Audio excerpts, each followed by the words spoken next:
Ang lesson natin ngayon ay tungkol sa drawing composition. Napaka-importante nito, lalo na kapag ikaw ay nagdo-drawing. Usually, kahit hindi ganun kaganda ang drawing mo, pero kung maganda ka gumawa ng composition, nadadala nito yung hindi mo magandang drawing.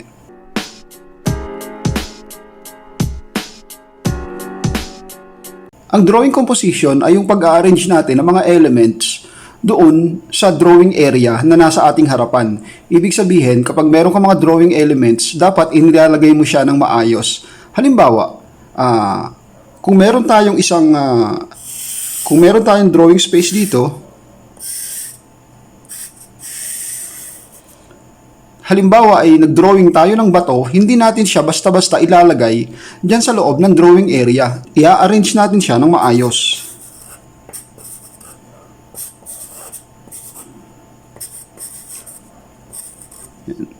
Kung nakikita ninyo, ina-arrange ko ng maayos yung mga bato.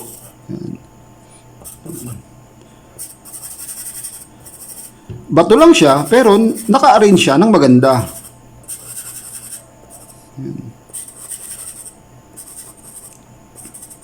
Ito ay ginamitan ko kasi ng composition. Halimbawa, kung hindi ko ginamitan to ng composition at naglagay lang ako ng bato kung saan-saan, magiging ganito itsura niya.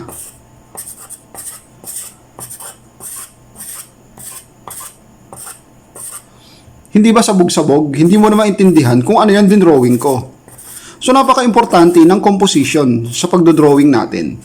So, pag-aaralan natin ngayon kung paano gumawa ng drawing composition. Magsimula tayo sa basic. So, gumawa ulit tayo ng isang drawing area.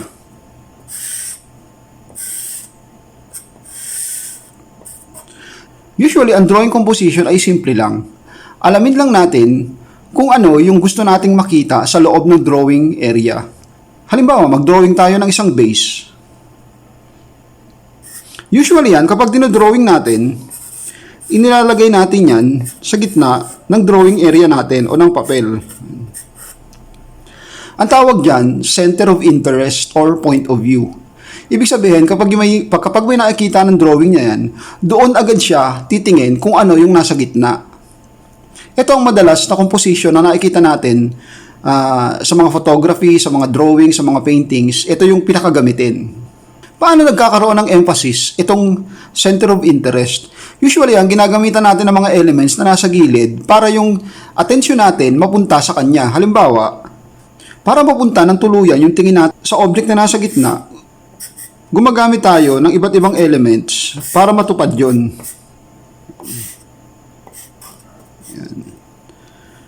So, itong mga arrow na to, nakakatulong to para yung mata natin nakatutok talaga sa gitna.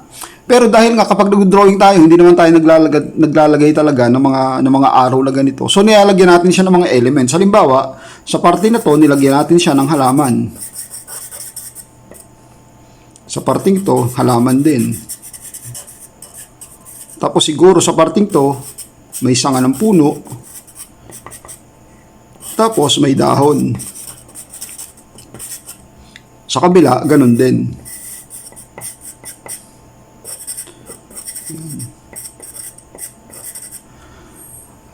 So, yung arrow natin, representation lang siya ng mga elements na pwede nating ilagay doon sa gilid ng vase para yung tingin natin mapunta sa kanya. Another example, kahit hindi tayo gumamit ng ibang mga elements, pwede tayong gumamit ng shades and shadows para ma-focus din natin yung atensyon doon sa element na nasa gitna. Halimbawa, ulitin natin yung vase.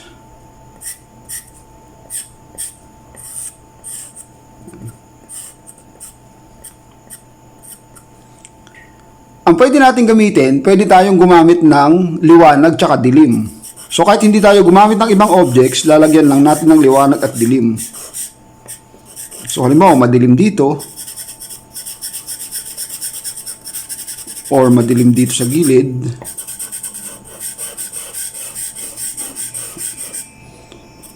So, may anino dito. Yan. So, kahit wala tayong nilagay na objects, sa gilid niya, yung focus natin mapupunta pa rin dun sa nasa harap. So, pwede rin natin siyang baliktarin. Halimbawa, kung kung hiningi ng pagkakataon na wala talagang mga elements na makikita sa gilid, para bumaling yung atensyon natin doon sa base na nasa gitna, pwedeng yung base, yun na yung itiman natin. Yun yung diliman natin. So kahit wala tayong ginagamit na ibang elements sa gilid, yung atensyon natin mapupunta pa rin doon sa base.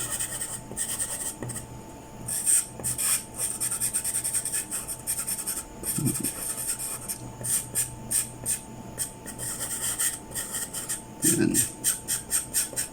So yan, yung pinaka-basic ng drawing composition. Lagi siyang nasa gitna. Pero hindi lahat ng pagkakataon, laging ganun ang ginagawa natin. Meron kasing mga composition, yung tingin ng mata natin, hindi lang pwedeng i-focus sa gitna. Pwede natin siyang i-focus sa gilid or sa taas, sa baba. Pwede nating laruin yan. Pero meron tayong dapat rules na mga sinusunod. Ito yung mga example ng composition na madalas ginagamit. Either sa painting, sa drawing, tsaka sa photography, or sa mga pelikula rin. Ito yung number 1. Ang tawag dito, rule of thirds. So, itong ginagawa ko parang imaginary lines. Yan. Ito yung pinakamadalas gamitin sa mga paintings, tsaka sa mga photography. Kung mapapansin nyo, yung drawing area, parang hinati natin sa tigta-tatlo, kaya tinawag siyang rule of thirds. So, yung composition mo, dapat naglalaro lang dyan. Usually yan, nasa gitna, palabas. So, halimbawa, kung magdo-drawing ako, lalagyan ko ng bahay dito.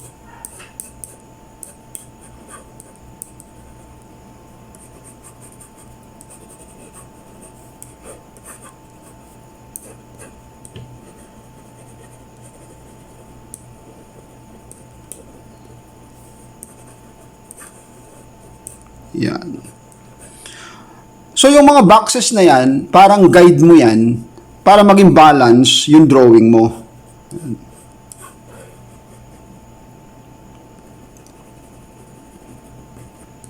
Yan.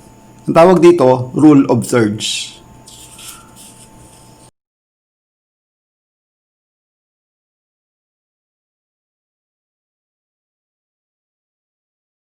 Etong kasunod naman natin, ang tawag dito ay spiral section.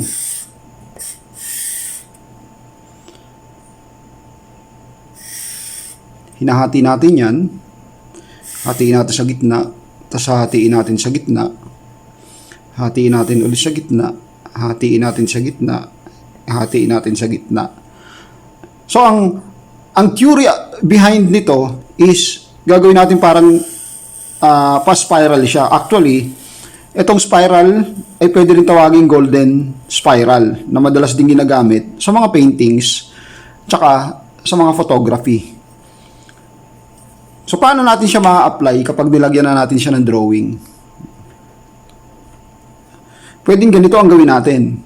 Nandito yung base.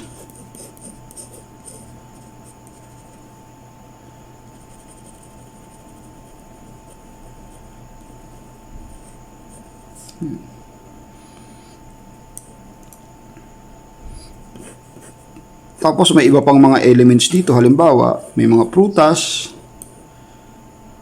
or may malaking lalagyan.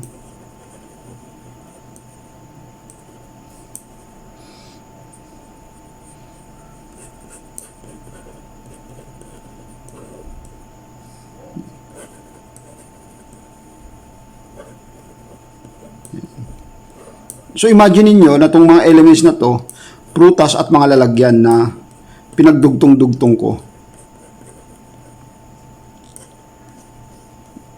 Yan. So ang tawag sa composition na to, spiral composition or golden spiral.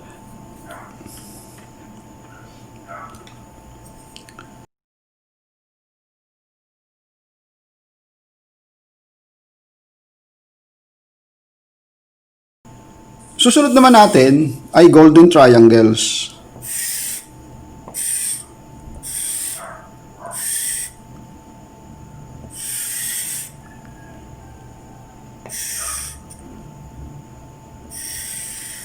So So itong mga line na nilalagay ko, parang guide lang ito kung paano nyo ilalagay yung drawing doon sa drawing area.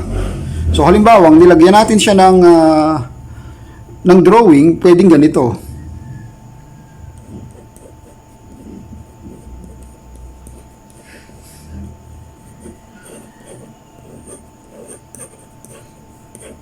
May tao nakaupo.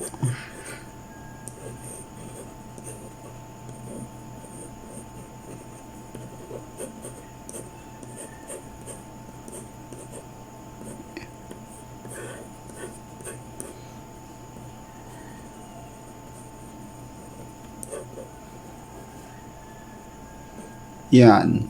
Yan yung golden triangle.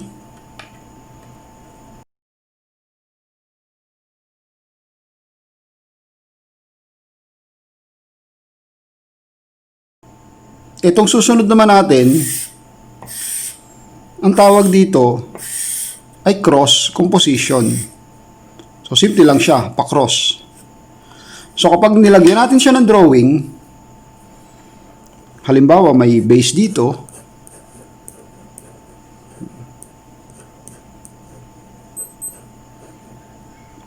pwede nga ilagay natin dito yung anino niya.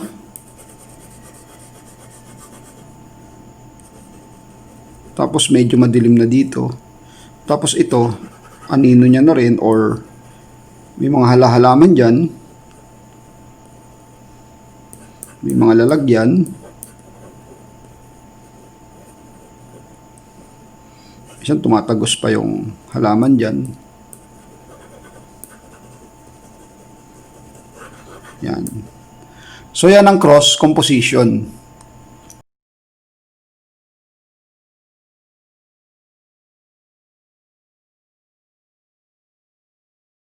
Ito naman, ang tawag dito, focal mass. So halimbawa, yung drawing mo, maraming laman sa loob, maraming elements.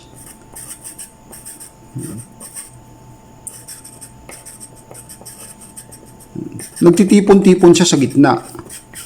So parang ganyan. So kaya siya focal mass, may focal point ng iba't ibang elemento. So halimbawang, nilagyan natin to ng drawing, pwedeng lagyan natin ng tao dyan.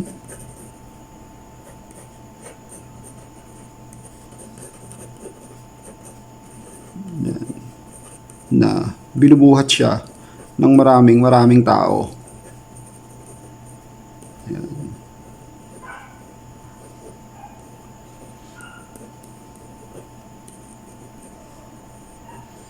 So, ang tawag dyan, focal mass.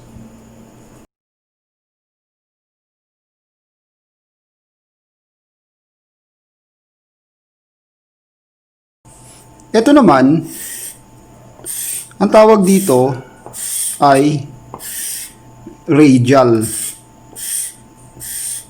So, para siyang nagra-radiate. So, kapag nilagyan natin siya ng drawing, halimbawa, lagyan ng tao, halimbawa anghel siya,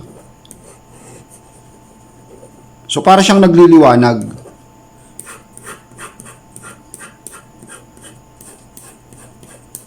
Yan.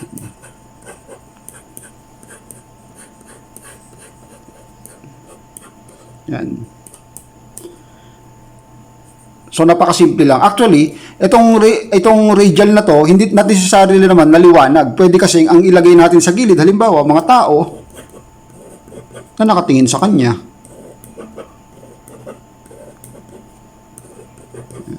Radial din yung composition na yan. So yan, tinitingnan siya ng maraming tao. Ayan.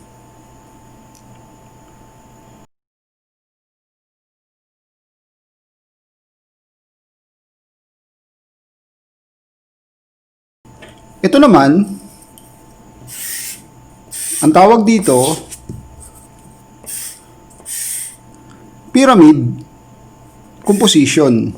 So, para siyang pa-pyramid. So, halimbawa, nilagyan natin siya ng drawing.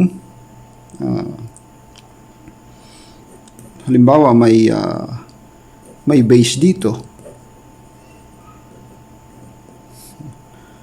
So, andito ibang lalagyan.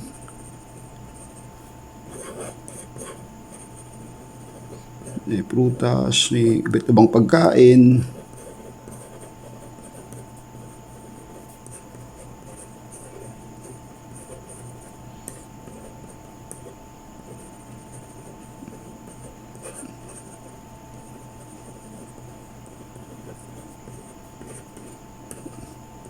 Yan. So, ang tawag dyan, pyramid composition.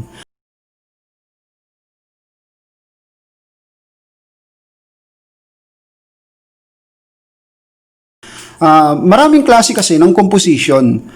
Meron pa dyan yung mga harmonious triangles, yung mga V arrangement, yung mga diagonal.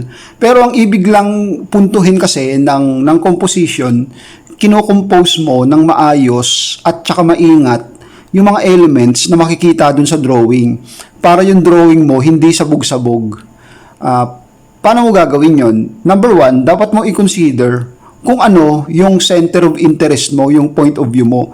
Ano ba yung dapat makita doon sa drawing mo na makikita agad ng mga tao. Di ba halimbawa kapag nagpapapicture tayo o kaya kumukuha tayo ng litrato, may nakita tayong isang magandang puno, usually, yung focus natin na andun sa puno. So, yung mga nasa gilid, para mga elements lang yun, para makadagdag, para ma-focus yung tingin natin doon sa puno.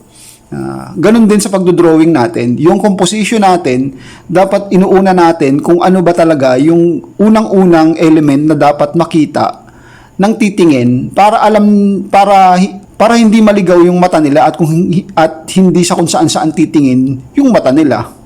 At pinakamaganda sa composition, kahit gumamit ka ng iba't ibang klaseng composition gaya ng mga diniscuss ko, gawin mo lang siyang simple na hindi malilito o madidistract yung titingin doon sa drawing mo. Parang kailangan direct to the point kung ano yung dapat mong ipakita sa viewer, yun agad yung i-consider mo kung paano mag-compose. Ngayong alam nyo na yung mga composition na to, siguro maging aware na rin kayo doon sa ibang mga painting or sa mga photography, sa mga pelikula. Tingnan nyo kung paano siya kinompose ng mga photographer, ng mga artist, ng mga director. Kasi may matututunan kayo sa kanya kung paano nila in-arrange yung eksena. Pag-aralan nyo rin kung paano niya ginamit yung liwanag at dilim para yung point of view natin mapunta doon sa element na nasa gitna. So I hope may napulot kayo dito sa ating discussion tungkol sa composition. Actually, beginner's guide lang ito sa mga artist kung paano mag-compose. Along the way, kapag lagi na kayo nagdo-drawing, gumagawa ng artwork, lagi niyo nang kino-consider itong composition na to. So hindi na lang kayo nakatutok doon sa mga lesson natin na tungkol sa lines, tungkol sa shapes, or tungkol sa shades and shadows. Dapat nyo i-consider yung composition kasi ito yung nagpapaganda talaga sa artwork. Sabi nga nila, kahit anong ganda ng drawing mo or painting mo, pero kung hindi maayos ang composition mo, hindi siya magandang tingnan. Pero kahit hindi ganoon kaganda ang drawing mo or ang painting mo, pero napakaganda ng composition mo, gumaganda ang isang artwork.